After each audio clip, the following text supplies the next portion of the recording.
Hi hello నమస్తే అండి, welcome to Sribabu fashions. ఇవాళ నేను కట్టుకున్న శారీ వచ్చేసి ప్యూర్ లెనిన్ శారీస్.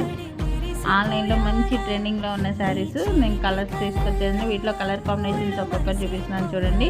వీటికి బ్లౌజ్ వచ్చేసి వైట్ వస్తుందండి. బ్లౌజ్ కాంబినేషన్ నేనైతే బ్లాక్ కట్టుకున్నాను కాబట్టి బ్లాక్ వేసుకున్నాను. వీటిలో వైట్ బ్లౌజ్ అనేది వస్తుంది. కలర్ కాంబినేషన్స్ అయితే సూపర్గా వచ్చేసాయి. ఫాస్ట్గా బుక్ చేసేసుకోండి. అలాగే ఫస్ట్ టైం మన ఛానల్ చూసేవాళ్ళు సబ్స్క్రైబ్ చేసుకోండి, లైక్ చేయండి, షేర్ చేయండి, కామెంట్ చేయండి, సబ్స్క్రైబ్ చేయండి. మరి కొత్త వీడియోతో మళ్ళీ కలుస్తాను. బాయ్.